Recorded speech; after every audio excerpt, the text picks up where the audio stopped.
Madam, లోకేష్కి సంబంధించినటువంటి red book మీద విజయసాయి రెడ్డిలో టెన్షన్ మొదలైందని, అందుకే ఆయన కేంద్ర ఎన్నికల సంఘానికి ఫిర్యాదు చేశారంటూ కూడా ఇప్పుడు ఒక వార్త బయటకు వస్తుంది. ఏంటి మేడం, నిజంగా విజయసాయి రెడ్డిలో ఆ భయం మొదలైందా?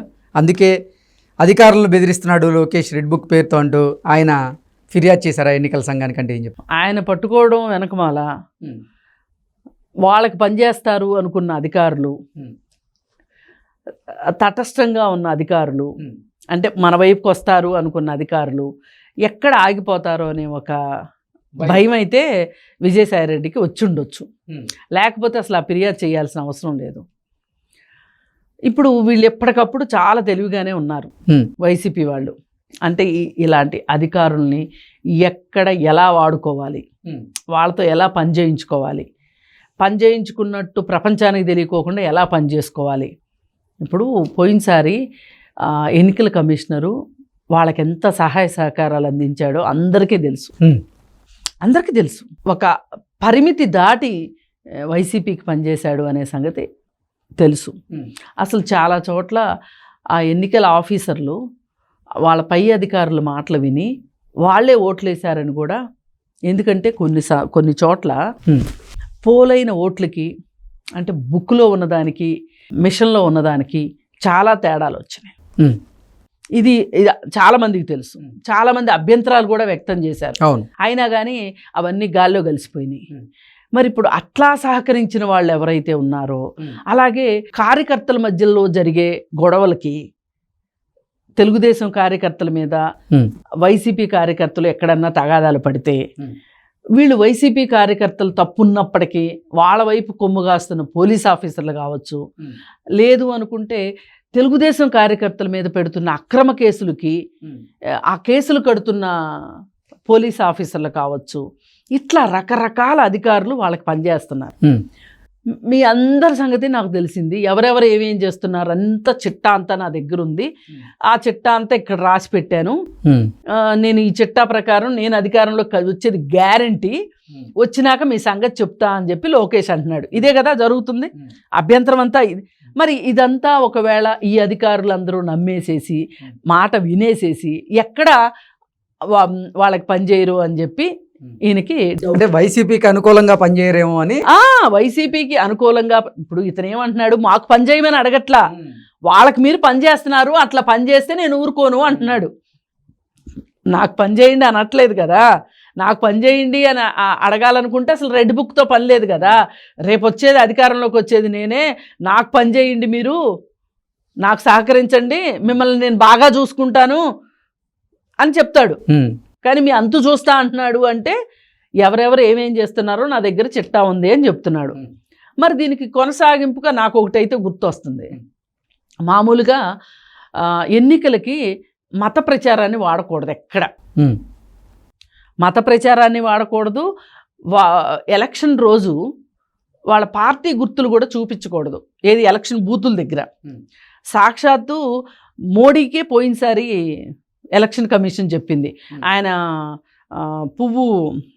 తామర పువ్వు గుర్తు వాళ్ళది ఎలక్షన్ సింబల్ అదే కదా, సింబల్ పెట్టుకొని ఆయన ఓటేసి ఇలా చూపించాడు. చూపిస్తే అర్జెంటుగా తీయాల్సిందే అని చెప్పారు. అంటే అన్నిసార్లు అంత ధైర్యం ఉన్న ఆఫీసర్లు ఉండరు కదా. మరి సాక్షాత్తు ప్రధానికే చెప్పినప్పుడు మీ తల్లిగారు 2014 ఎలక్షన్స్కి, 2019 ఎలక్షన్స్కి, 2014 ఎలక్షన్స్లో వైజాగ్లో ఆవిడ ఎంపీగా పోటీ చేశారు. పోటీ చేసినప్పుడు ఆవిడ ప్రతి సభకి బైబిల్ పుట్టుకొని వెళ్ళారు. ఇప్పుడు వైజాగ్ చుట్టుపక్కల బాగా క్రిస్టియన్స్ ఉంటారు. అయినా ఆవిడ గెలవలేదు, అది వేరే విషయం అనుకోండి. ఏదైనా ప్రచారానికైతే వాడకూడదు కదా.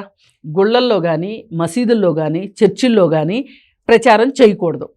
ఇప్పుడు అక్కడ ఒక 2000 మంది కూడి ఉంటారు. అక్కడికి వెళ్ళి మనం చెప్పేస్తే 2000 మందికి ఒకేసారి చెప్పినట్టు ఉంటుంది కదా అని చెప్పి అద్భుతమైన ఐడియాలు వస్తుంటాయి కొంతమందికి.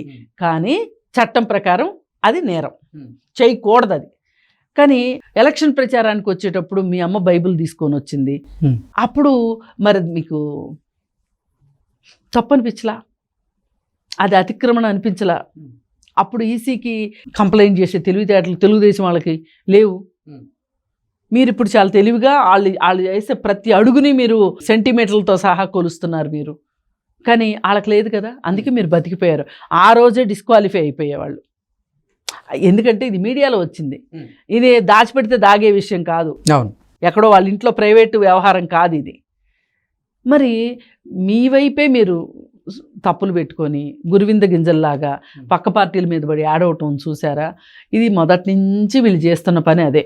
అలా అని తెలుగుదేశం వాళ్ళు చాలా గొప్పవాళ్ళు, వాళ్ళు చాలా నీతి నిజాయితీలతో ఉంటారనేది కాదు నా ఉద్దేశం. ఇది బయటికి కనిపించే విషయాలు నేను మాట్లాడుతున్నా. అప్పుడు ఆమె చేసింది తప్పే.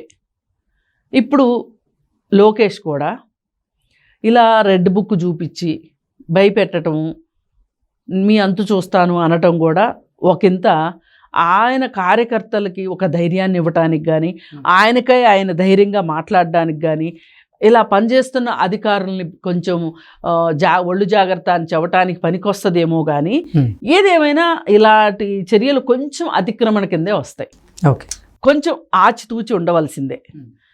ఇప్పుడు మీరు గుర్తుపెట్టుకోండి, రేపు చూద్దరు కానీ అంటే వాళ్ళకి ఆ సంకేతం ఎట్లా వెళ్తుందని కదా అసలు విషయం. మాట్లాడొచ్చు బహిరంగ అధికారుల పేర్లు అయితే దాంట్లో ఎవరిది లోకేష్ బయట పెట్టిన దాఖలాలు లేవు కదా మేడం. అంటే ఆయన ఏమంటున్నాడు, నేను రాశానని చెప్తున్నాడు, రాసింది చూపించమని ఎవరు అడగట్లేదు కదా. అసలు బుక్ ప్రశ్నే అక్కర్లా. మీరు ఒకటే చెప్పండి, మీరు మీ ఉద్యోగానికి మీరు న్యాయం చేయట్లేదు, మాకు పని చేయమని మేమేం అడగట్లా. మీ వృత్తి ధర్మం ప్రకారం మీరు మీ వృత్తికి న్యాయం చెయ్యండి, ప్రజాప్రతినిధులకు కొమ్ముగాయకండి అని చెప్పి ఎవరైనా సరే అలా చేస్తే వాళ్ళ మీద చర్యలు ఉంటాయి, శాఖాపరమైన చర్యలు ఉంటాయి అని అంటే బాగుంటుంది. కాకపోతే ఏంటంటే లోకేష్కు ఉన్న ఉద్దేశం ఏంటి అంటే, ముఖ్యంగా చంద్రబాబు నాయుడు వేచి చూచే ధోరణి లోకేష్కి నచ్చట్లా, మెత్తగా ఉండే వ్యవహారం లోకేష్కి నచ్చట్లా. ఇవాళ ఈ కాలానికి చంద్రబాబు నాయుడు లాగా ఉంటే కుదరదు అనేది లోకేష్ ఉద్దేశం. అందుకే ఆయన ఒకంత మరి వయసులో ఉన్నాడు కదా, వేడి రక్తం కదా, ఈయన కొంచెం కార్యకర్తలకి ఒక జోష్ నింపటానికి కావచ్చు, ఒక ధైర్యాన్ని నింపటానికి కావచ్చు లోకేష్ పనికి వస్తున్నాడు. ఏ మాట కామాట ఇవ్వగలం ద్వారా ఆ మాత్రం ధైర్యాన్ని అయితే ఇవ్వగలుగుతున్నాడు. చూసుకుందామంటే చూసుకుందాం అంటున్నాడు. చంద్రబాబు నాయుడు దగ్గర నుంచి అసలు ఆ మాట రమ్మనండి, రాదు. ఎందుకంటే చంద్రబాబు నాయుడు ఒక రకం నాయకుడు, లోకేష్ ఇంకొక రకం నాయకుడు.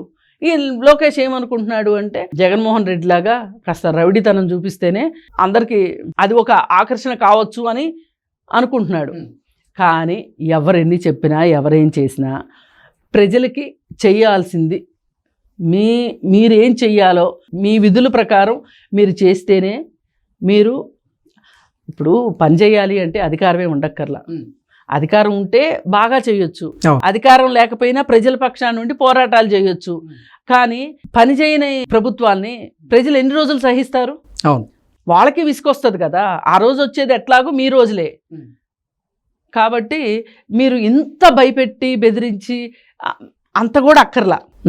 అసలు అంటే వైసీపీ నేతలు భయపడడానికి కారణం ఏంటి మేడం? అవును, రెడ్ బుక్ లో ఉంటాయి. ఇప్పుడు నిజంగా తప్పు చేసిన వాళ్ళ పేర్లు ఆయన రాసుకుని వాళ్ళ భయం ఏంటంటే, ఈ లోకేష్ దూకుడు మనస్తత్వం చూసి ప్రజలు ఎక్కడ ఆకర్షితులై లోకేష్కి ఓటేస్తారో, అలాగే ఈ అధికారులు ఎక్కడ భయపడిపోయి బెదిరిపోయి వీళ్ళకి పనిచేయడం మానేస్తారని వాళ్ళ బాధ. అనుకూలంగా పనిచేయరు అనే బాధ. అందుకే ఇప్పుడు వాళ్ళ అనుకూలంగా పనిచేయకపోతే వీళ్ళు గెలవం అనే భయం వీళ్ళకు ఉంది కదా. ఆ భయంతో వాళ్ళకి అట్లా కంప్లైంట్ చేసే, పైగా ఇతను కూడా చాలా చీటికి మాటికి చాలా చిన్నపిల్లల తరహాలో కంప్లైంట్లు చేస్తుంటాడు విజయసాయి రెడ్డి కూడా. అంటే అతను పెట్టే ట్వీట్లకు కావచ్చు, అతను చేసే కంప్లైంట్లకు కావచ్చు, ఒక ఎంపీ స్థాయికి చాలా ఒక అది పెద్దల సభలో ఉండే ఎంపీ, ఒక సర్పంచ్ లెవెల్లో ఉంటాడు. అతని ఆలోచన విధానం అంతా ఒక సర్పంచ్ లెవెల్లో ఉంటుంది. అతను ఒక ఎంపీ అంటే నమ్మేలాగా ఉండదు. పైగా చాలా పదవుల్లో ఉన్నాడు కదా వైసీపీ పార్టీలో కూడా. పైగా జగన్మోహన్ రెడ్డిని ఇంత చేసిన దాంట్లో విజయసాయి రెడ్డి పాత్ర కూడా చాలా ఉంది కదా. ఆర్థికంగా కావచ్చు, పదవిలోకి తీసుకురావటం వెనకమాల కావచ్చు, ఏదేమైనా ఆయన పాత్ర అయితే తక్కువైతే కాదు. కానీ అప్పుడప్పుడు ఏంటంటే ఆయన చిన్నపిల్లాడిలాగా వీధి బడిలో కంప్లైంట్లు చేసినట్టు కంప్లైంట్లు చేస్తుంటాడు, ఆయన స్థాయిని మర్చిపోయి. ఓకే. ఏదేమైనా అధికారులు ఇక్కడ ముఖ్యంగా అధికారులు ఆచితూచి అడుగేయాలి. వాళ్ళు ఏ పని చెయ్యాలో ఆ పని చెయ్యాలి. వాళ్ళు వాళ్ళ విధి విధానాలకి కట్టుబడి వాళ్ళు పనిచేయాలి. మనం ఎంత రెస్పెక్ట్ తోటి ఉండాలి, ఎంత నేను ప్రభుత్వ ఉద్యోగిని అంటే ఎంత ధీమాగా ఉండాలి. అది చాలామంది అధికారులు కనిపించట్లేదండి. వాళ్ళకి ఏంటంటే ఎవరు అధికారంలోకి వస్తే వాళ్ళ కొమ్ము కాస్తాము, ఎవరు అధికారంలోకి వస్తారు అంటే వాళ్ళ కొమ్ము కాస్తాము, మన పని ఈజీగా సజావుగా సాగిపోతుంది. ఏదన్నా ఎక్కువ తక్కువ మాట్లాడితే మనని ట్రాన్స్ఫర్లు చేస్తారు. ఈ గోలంతా ఎందుకు? వాళ్ళు చేసే చెత్తని మనం సహకరించాము అంటే ఆ చెత్తలోంచి మనకు వచ్చే వాటా మనకు వస్తుంది. జేబులు నింపుకుందామనే వాళ్ళే ఉన్నారు తప్పితే వాళ్ళ అధికారులు చాలామంది, అంటే అందరూ కాదు. ఇలాంటి పరిస్థితి ఎందుకు వస్తే? లేకపోతే ఇప్పుడు సాక్షాత్తు అధికారులు ఏసీబీ రైడ్లో దొరకటాలు, ఇన్కమ్ ట్యాక్స్ రైడ్లో దొరకటాలు, అవన్నీ ఒక ఎత్తు. మన చిన్నప్పటి నుంచి చూస్తున్నాయి అవి. కానీ సాక్షాత్తు వైఎస్ రాజశేఖర్ రెడ్డి గారు ముఖ్యమంత్రిగా ఉన్న సందర్భంలో ఈ విజయసాయి రెడ్డి, ఆ జగన్మోహన్ రెడ్డి చలవ వల్ల ఎంతమంది ఐఏఎస్లు జైలుకి వెళ్ళారు చూసాం కదా మనం. ఎంతమంది బడా బడా వ్యాపారవేత్తలు జైలుకి వెళ్ళారు చూసాం కదా. అందుకని ఇవన్నీ ఎందుకు వస్తున్నాయి అంటే ఈ బడా వ్యాపారస్తులకి, ఈ అధికారులు, ఈ రాజకీయ నాయకులకి మధ్యలో ఉండే ఒక చీకటి ఒప్పందాలు కావచ్చు, డబ్బు సంపాదనే లక్ష్యం అని ప్రజలు ఎలా పోయినా పర్వాలేదు అనే ఒక ధోరణి వల్ల కదా ఈ ముగ్గురు కలిసే కదా చేసింది స్కాములన్నీ. మరి ఇట్లాంటప్పుడు అధికారులను అనాల్సి వస్తుంది. అనకుండా ఎట్లా ఉండగలుగుతాం? లోకేష్ టోన్ కొంచెం ఎక్కువ ఉండొచ్చు, అది వేరే విషయం. కానీ మరి అలాంటి అధికారులు ఉన్నారా లేదా? అధికారులు అందరూ మంచివాళ్ళు అయితే ఏసీబీ రైడ్లు ఎందుకు జరుగుతాయి? ఐటీ రైడ్స్ ఎందుకు జరుగుతాయి? ఆదాయానికి మించిన ఆస్తులు ఉన్నాయి అని చెప్పి ఎన్ని కేసులు అవ్వట్లేదు? పోలీసుల మీద, ఐఏఎస్ల మీద, ఐపీఎస్ల మీద, ఎంఆర్ఓల మీద. ఒక్క జరగంది రాజకీయ నాయకుల మీదే తప్పితే అందరి మీద జరుగుతున్నాయి కదా.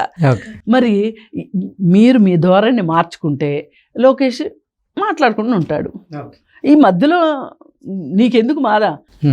ఏదో అంటారే కందకలేని దొరికితే కత్తిపేటకి ఎందుకు అన్నట్లు విజయసాయి రెడ్డి ఎందుకు ఆటలో అరటిపండులాగా తయారవుతాడు? అంటే వైసీపీకి అనుకూలంగా వీళ్ళు పనిచేయరనే టెన్షన్ కదా. అంతే. Okay madam, thank you.